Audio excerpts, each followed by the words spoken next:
What should a traveler from Australia to New York do about Sefiras Ha'Omer when he loses a day? Sefiras Ha'Omer, or to start with Shavuos. Shavuos is the only Yom Tif that does not have a date in Torah. Every one of the Yom Tovim has a date. We know the 15th day of Nisan is Pesach, 15th day of Tishrei is Sukkot. Shavuos does not have a date.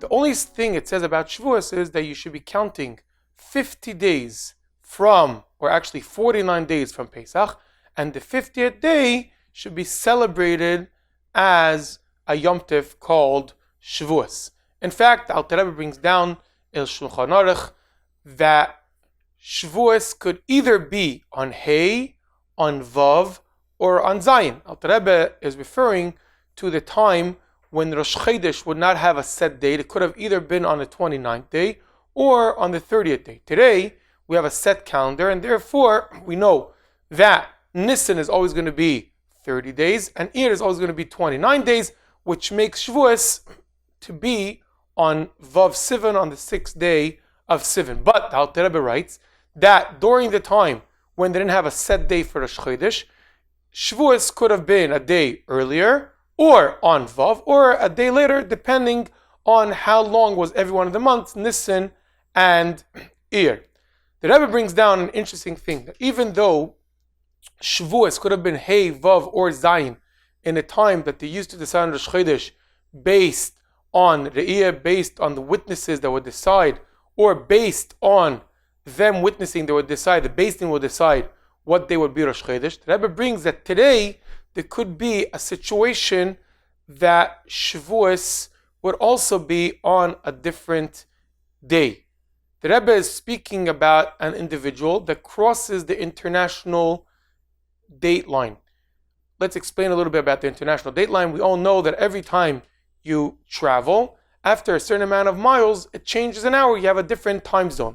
Well, after 24 hours, what happens is a certain line, and this line causes that it's just a total different day. Meaning, if I, for an example, I'm going to fly from New York to Australia, I will be skipping a day. I could leave here on Monday and I'll be arriving in Australia, I'll be arriving on a Wednesday. Or the opposite. If I take off from Australia flying to New York, I'll be arriving the same exact day that I took off, even though 18, 20, or 22 hours passed during the time that I was flying. Being that Sefiras Ha'Omer, the Torah says, Usfartem lochem, you should have an individual count. It's not a regular count like during the weekdays like Shabbos, that 6 days past the 7th day of Shabbos, but we have an individual count, Usfartem lochem, that every individual should be counting depending on how many days passed from Pesach.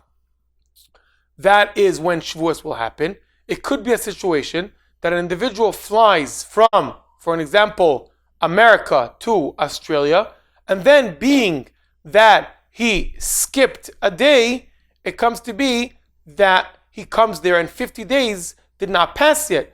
And if 49 days did not pass, he didn't come to the 50th day, Shavuos will happen a day later. Or the opposite, somebody coming from Australia to America, Shavuos will come a day earlier. The Rebbe says, even though it's a very, very big chiddush, it seems to be that way in halacha.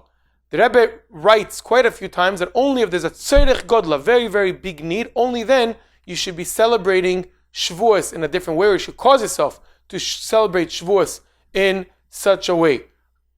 It's known that when Bachrim would ask Rabbi Marla, the Rav of Crown Heights, about Bachrim traveling to the Far East for shluchah, especially during Pesach time, Rabbi Marla would say that if it is a very, very big expense for the shluchim, for the Chabad houses, being that it's kaspei tzibur, being that it's public kaspei tzedakah, that it's charity money, that's called a tzorech gadol, and therefore, if bachrim travel back and forth, or shluchim traveling back and forth, even though it's a big chiddush, they should be celebrating Shavuos either a day earlier or a day later, depends on what direction they were flying. So that is the din about Shavuos, that Shavuos could be celebrated a day earlier or a day later.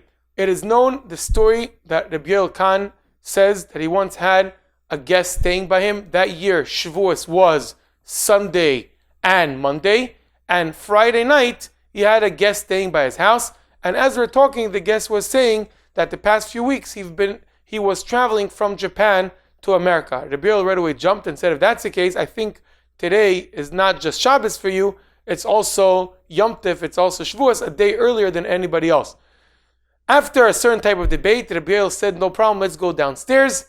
Tomorrow morning, Shabbos morning, we'll see, we'll ask the Rebbe what he thinks.